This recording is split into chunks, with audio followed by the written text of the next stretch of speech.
Hello, English learners, and welcome to English Pod. My name is Marco. I'm Amira. Amira and I are here today with an interesting lesson about a hotel situation. Amira, why don't you give us a little bit more information? Well, the situation is taking place in a hotel, and someone is checking in and is obtaining an upgrade. An upgrade. Okay, that's an interesting word. Why don't we listen to the dialogue and then we'll come back and explain all this vocabulary.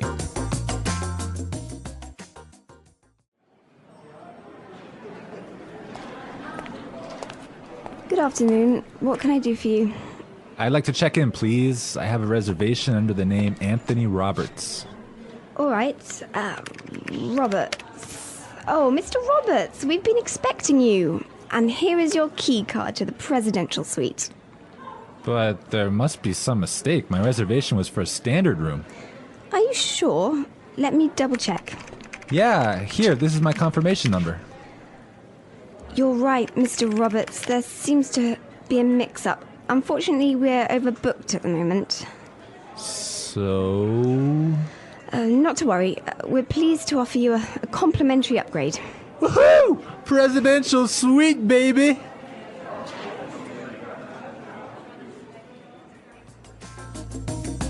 Okay, everyone. That is nice, huh? Yeah, the guy is really excited that he's gonna get the presidential suite. Yes. There's some interesting phrases and vocabulary items here, and I know, Marco, you want to talk about some of them. Right. The first one, and this is really useful for all of our listeners who travel a lot. This phrase will come in handy, and it is, I have a reservation under the name.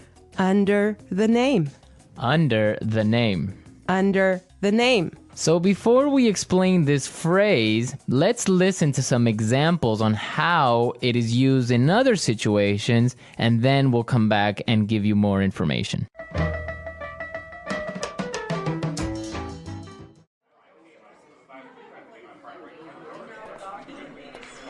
My secretary made a reservation under my name. I'm sorry, sir. I don't have a reservation under that name. Do you have a reservation under the name Smith?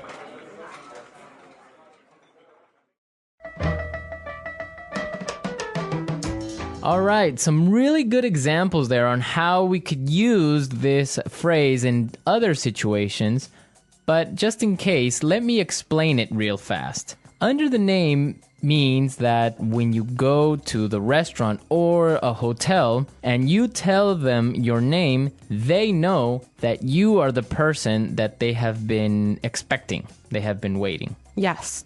Well, I have chosen another useful phrase for you, and it is mix up. Mix up. Mix up. Mix up. There seems to be a mix up. Before we talk about this phrase, let's listen to some examples of how it is used.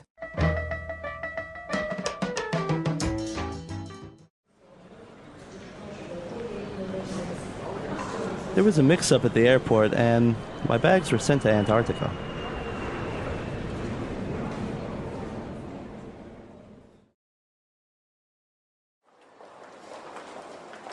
I'm sorry, sir. There's been a terrible mix-up. We've given you the wrong baby.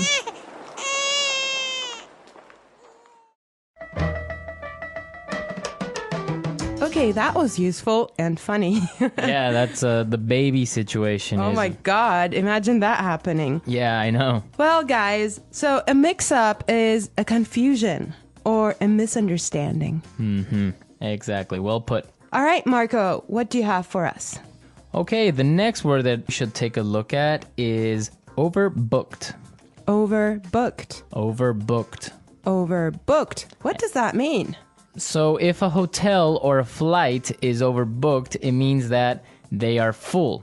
They are more than full. Right, so they cannot accept any more people. Exactly. Okay, now why is this phrase useful? Because it happens all the time. There's so many other situations where you can use this word or hear it from other native English speakers. For example, a bus or a train can be overbooked. Exactly, that's really common. Okay, let's take a look at the last phrase for today, and that is complimentary upgrade. Complimentary upgrade. Complimentary upgrade.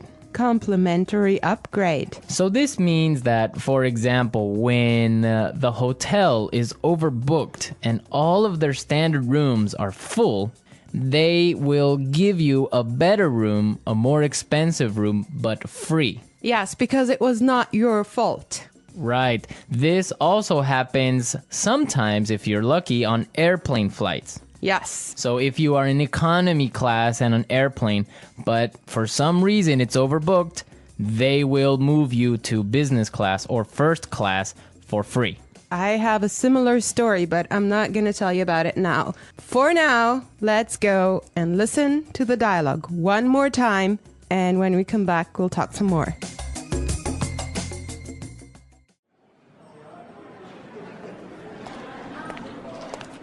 Good afternoon. What can I do for you? I'd like to check in, please. I have a reservation under the name Anthony Roberts. All right. Roberts. Oh, Mr. Roberts, we've been expecting you. And here is your key card to the presidential suite. But there must be some mistake. My reservation was for a standard room. Are you sure? Let me double check. Yeah, here, this is my confirmation number. You're right, Mr. Roberts. There seems to be a mix-up. Unfortunately, we're overbooked at the moment. So... Not to worry. We're pleased to offer you a complimentary upgrade. Woohoo! Presidential suite, baby!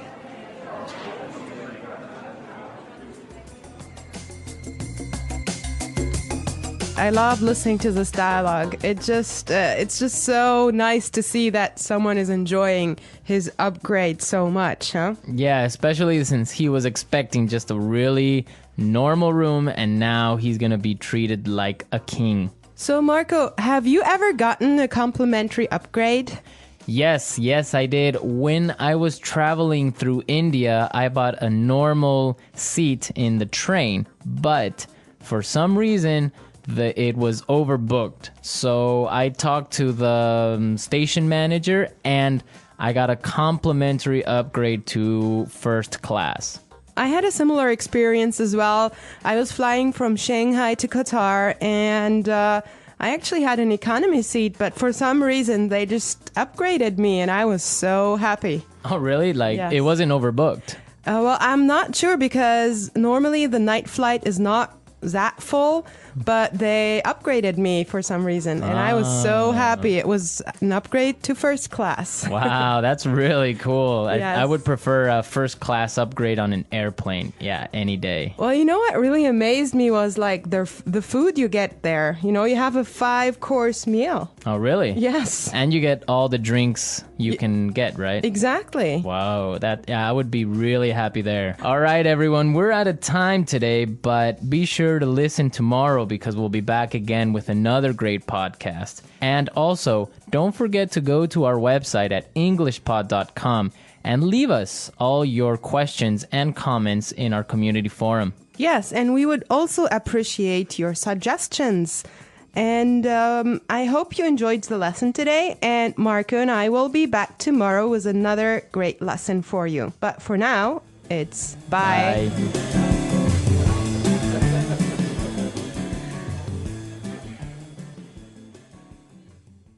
Are you looking for an easy and fun way to learn English? Welcome to our channel. We provide simple and clear English conversations to help you improve your English skills. Whether you are a beginner or want to get better at speaking, listening, reading, or writing, our channel is the perfect place for you. Hello, everyone, and welcome to English Pod. My name is Marco. My name is Catherine, and today we have a very technical, very advanced lesson for you. This is all about one of my favorite subjects. That's right. We're going to talk about music, but specifically, we're going to talk about the piano and learning how to play the piano. So we're going to talk about very specific vocab related to this instrument. Right. So piano and playing music, not listening to music. Right. So we're going to hear a lot of interesting words and phrases here. Some of them actually come from foreign languages like Italian. So listen up. We'll be back in a moment. And when we come back, we'll be talking about what these words and phrases mean.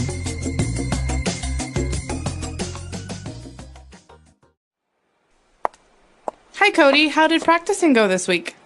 Well, I had several tests and an oral presentation this week, so I didn't get a chance to memorize the second page, but I think I mastered the tricky section. Great.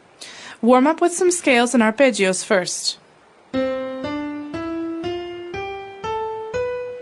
Good, good. This week, work on keeping the rhythm steady when you play the last part with the 16th notes. Now, let's take a look at this tricky section. Charlene, before I start, I was wondering if it was okay if I put a small crescendo in here and then a decrescendo back to pianissimo again over here. It might work. I'll have to hear it. Show me what you've done.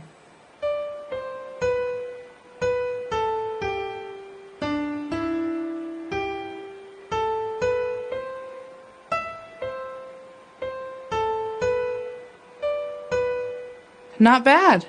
It was horrible. I played it much better at home. Oh, it's just nerves. Just play the right hand for now. 1, 2, 3, 4, 5, 6. Ta, ti, triple E, T. Good, good. Don't forget the accidentals. The key signature says that note should be a G sharp, but now it's a G natural. Now add the bass clef. Oh, you're going too fast. Remember the tempo for this piece is andante. Is that better? Yes, much better. Watch where you lift your foot off the pedal. What was that? Sorry, the stretch for that octave is always hard to make. That's okay. Keep going. You're moving ahead by leaps and bounds. Watch your dynamics. Keep your elbows lifted. Remember to stroke the keys. Don't pound. That's better. Remember that as a pianist or any other musician, your technique will be what separates you from the pack just as much or as more so as your musicianship.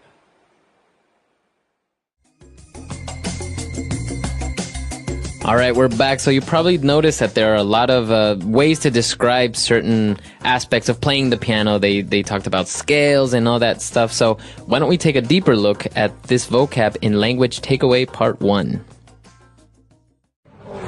Language takeaway. Okay, so the first part of the lesson is the warm-up. That's when we, start to get our fingers moving and really stretch out. This is an important part of any musician's routine because it's also a way to practice some very basic, very fundamental things. For the first of which is a scale. Okay, so actually Cody started warming up with some scales. So what exactly are scales? Well, basically, there are different musical notes. Some people know them as do, re, mi, fa, sol, la, ti, do. Some people call them C, D, E, F, G, A, B, C. But each of those and many others have scales, so that's 8 notes together. Okay. So basically, when you're playing scales, you're just playing a sequence of these 8 notes. Right, going up or down. Okay, to warm up. And what about an arpeggio? I think this is Italian, right? Definitely.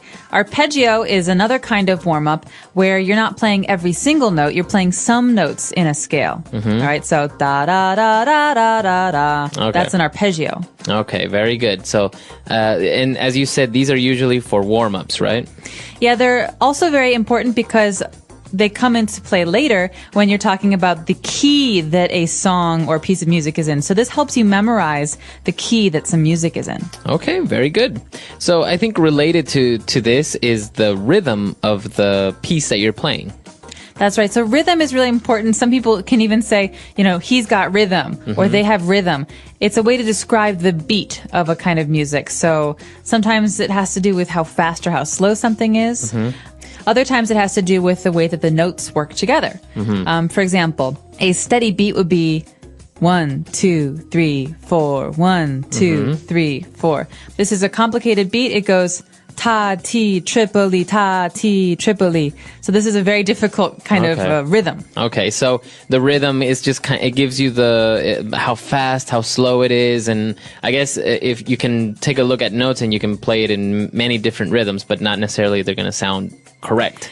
Right. And actually, it's interesting. In English, we also have a group of instruments that are called rhythm instruments. So this would be like the drums. Okay. So it gives the beat. Yes. Very good. And, well, moving on, I think some other Italian words popped up in here when they talked about crescendo and decrescendo.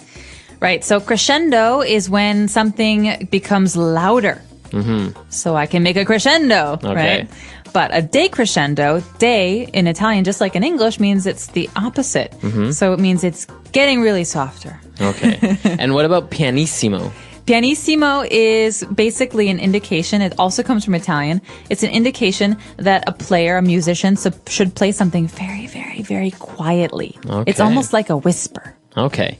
So all these three words have to do with the volume of, or how loud or not so loud you play the instrument. That's right. Okay, very good. And well, moving on now, we talk about accidentals. Okay, this is important. Remember earlier we were talking about scales. Well, for example, the G scale has 1 sharp. So that's an F sharp. So if I'm playing it on the piano, there are 7 white keys and 1 black key. Okay, so actually here they mention G sharp and then something like G natural. All this, just like for everyone that's out there, is complete Chinese to me. I have no idea what this is all about.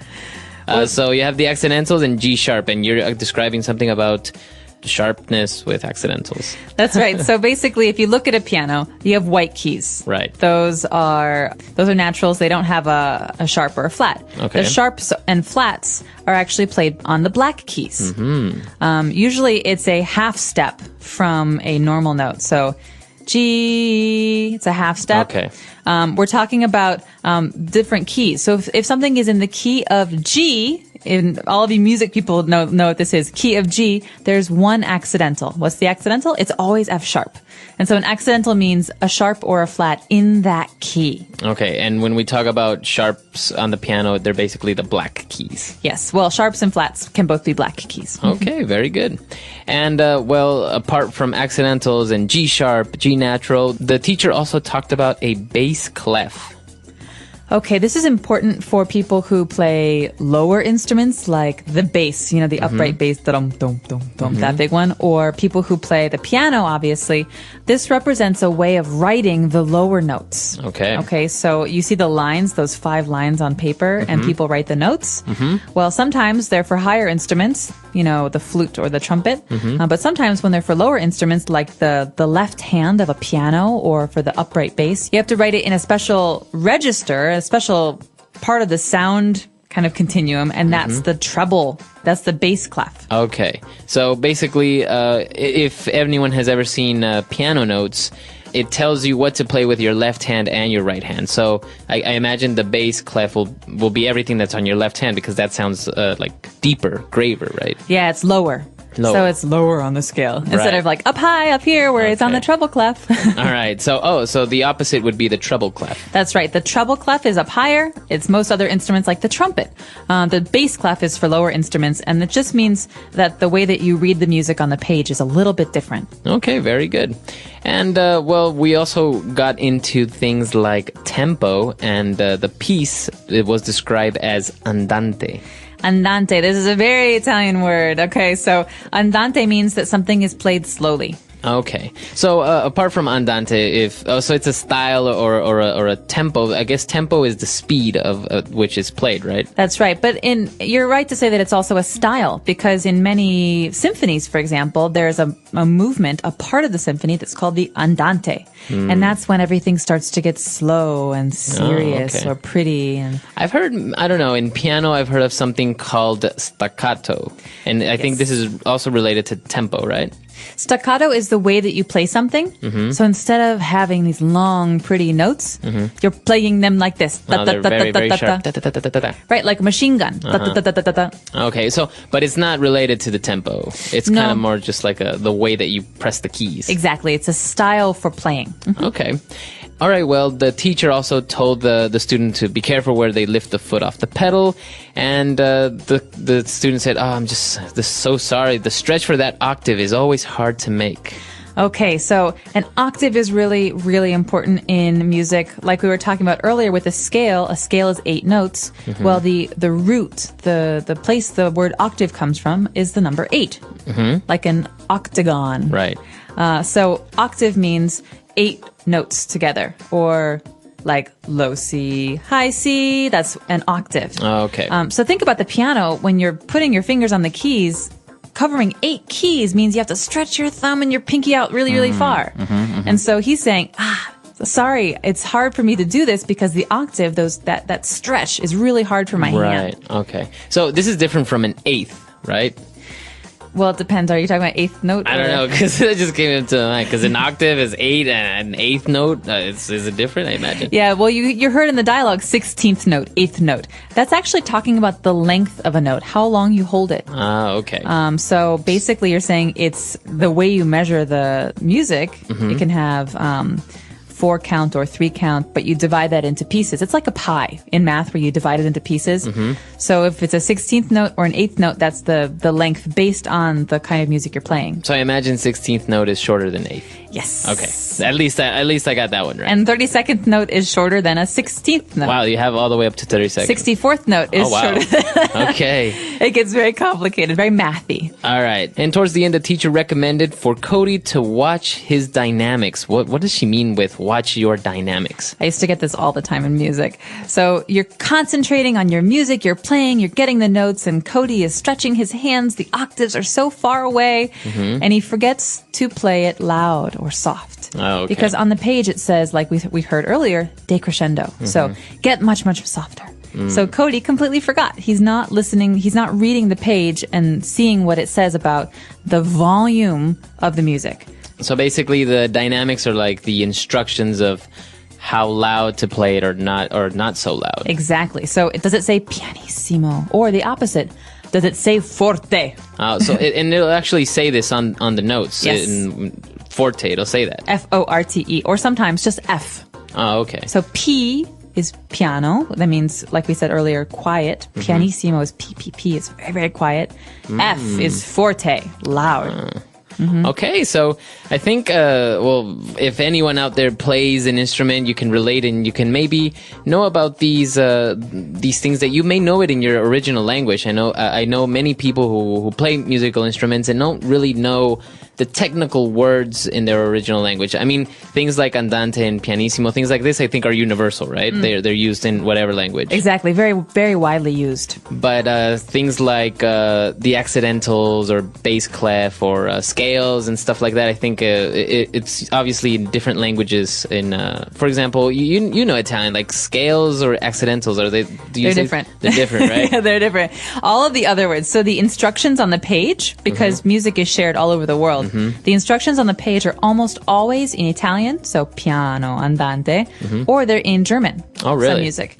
But everything else, scales, octaves, these are all in your native language. And so they're very, very important to study if you want to play, and I think very, very useful if you want to study an instrument. Yeah, of course. I think it's also very a good idea to just have a general knowledge about these things because, sometimes it's nice to know a little bit about it, and maybe if a friend is talking about music, you can maybe understand a little bit more about what it's like, or if you see music, a sheet of music, you can now more or less know what's going on with all those drawings and little scribbles there. Absolutely. And if you have any questions, of course, you're welcome to come to our website and ask or share your experiences, as Marco has just said. So please come to EnglishPod.com. We hope to see you there. All right. We'll see you guys next time. Bye. Bye.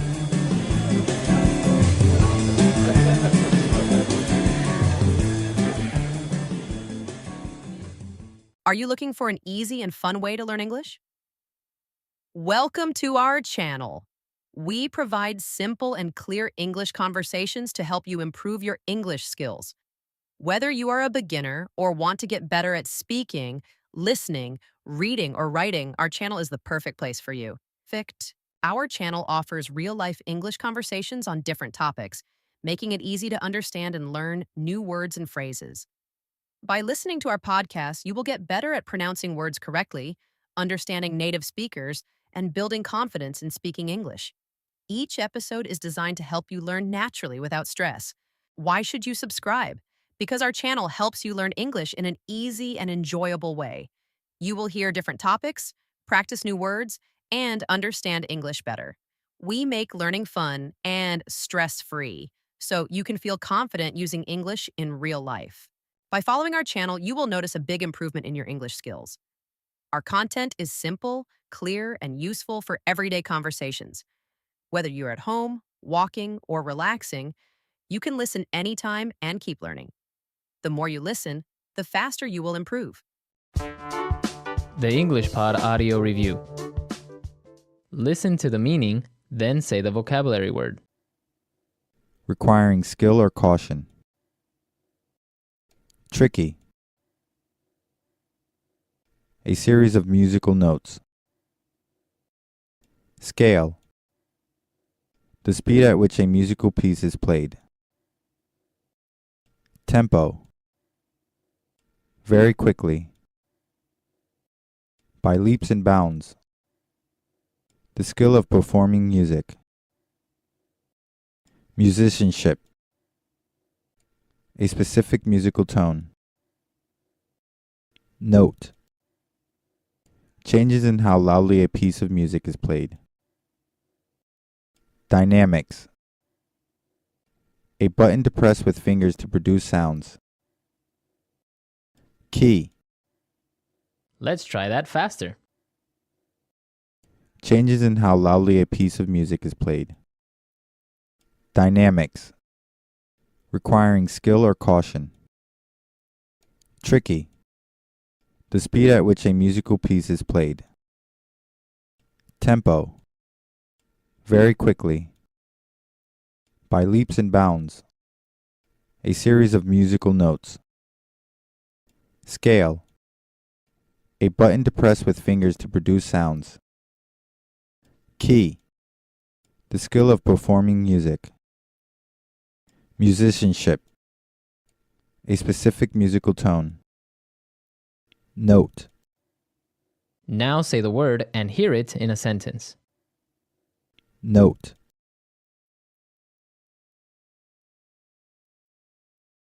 The crowd cheered wildly when she hit the high note at the end of the song.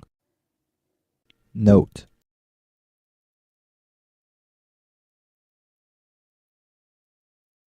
This tune represents a fluttering butterfly, so the note should be played lightly and fluidly. Note.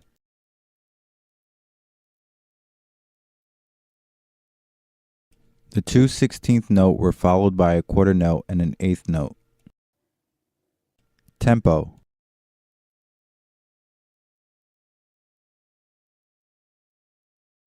As soon as the band picked up the tempo, several groups of people began dancing on the dance floor. Tempo.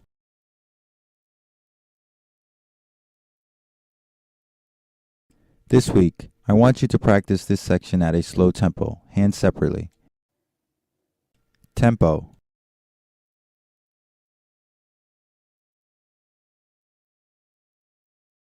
There are no markings indicating the tempo in this piece, but I think it sounds best when played andante. By leaps and bounds.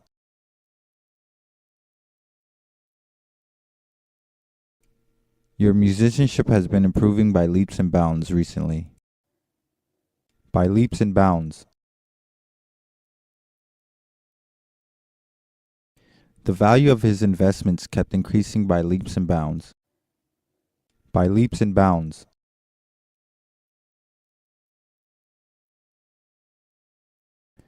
The construction work on the new apartment complex was advancing by leaps and bounds.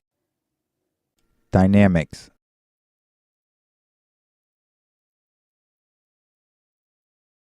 The dynamics in this piece are few, but there are many changes in time signature. Dynamics.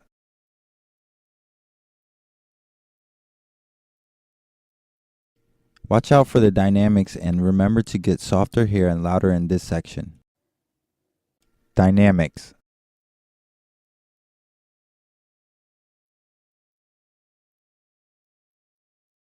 Sometimes when I play a piece of music, I ignore the marked dynamics and play it the way I feel it should be played instead. Key. The piano has black keys and white keys. Key. He stroked the keys beautifully as he played. Key. Don't wait. Subscribe now and start your journey to better English. Turn on notifications so you never miss a new lesson. Like, comment, and share with others who want to learn English too. Let's learn together and make English easy and fun.